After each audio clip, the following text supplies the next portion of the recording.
Today, we are going to talk about the credit sales function in EzyRetail POS.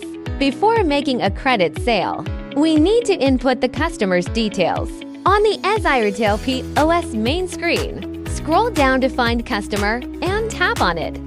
Click the plus button at the top to add a new customer. Then, fill in the customer's basic information, such as names, address, phone number, and email.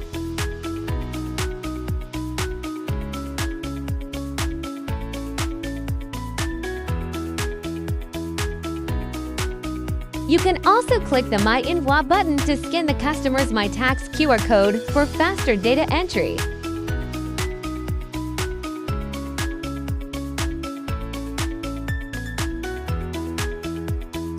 Once the information is filled in, click the Save button at the bottom to complete customer registration. Next, go to the sales screen. Click the bottom right corner and change Cash Sales to Sales Invoice. Next, click Customer and select Customer and proceed to place an order. After placing the order, click Checkout. Since we selected Sales Invoice, the customer can now use credit terms. Click the Checkout button again to complete the credit sale. To check the customer's statement, we need return to the main screen and tap on Customer Payment. Next, tap on Customer Statement. After that, click the icon with two people and select the customer. After selecting customers, we need select the date range. Then tap Confirm. You'll see all invoices for that period. If a customer wants to make a payment, go back to the Customer Payments main screen and tap New Payments. After that, select the customer and payment method and input the payment amount. If they only want to pay partially, that is also allowed. On the right-hand side, select the invoice as to apply the payment. Then click Confirm. If the customer wants to return a product, we can go to Sales Return Notes. After that, click New Sales Return. Select the customer and tap Load from Invoice. Next, choose the date. Then select the invoice.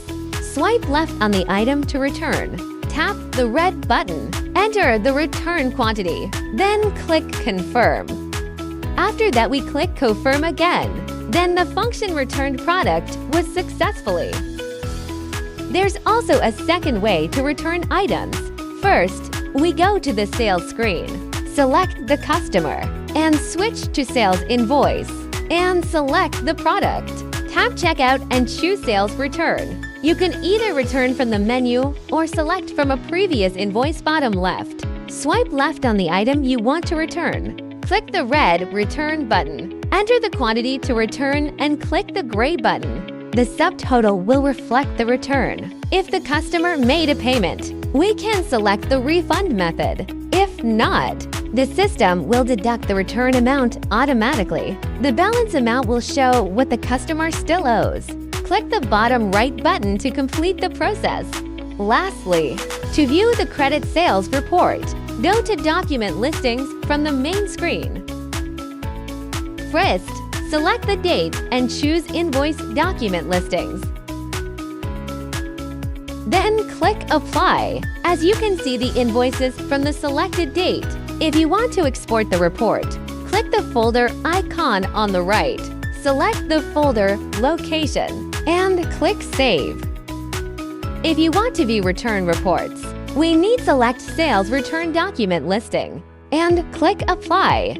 As you can see, this is the Sales Return Document Listing. You can also export it the same way by clicking the folder icon on the right. If you want to export the report, you need select the folder location and click Save. Lastly, if you want to use PDF format to export reports, we also can do that. Say we go to the document listing and we select Invoice Document Listings. After that, we select invoices that we want to export to PDF format. We click on the triangle symbol on the right. Here is your invoice details. Then we click on the share icon in the lower right corner. Here you can send the invoice to the customer in PDF format or save it yourself. That's all for today's tutorial for the function of credit sales. Thank you.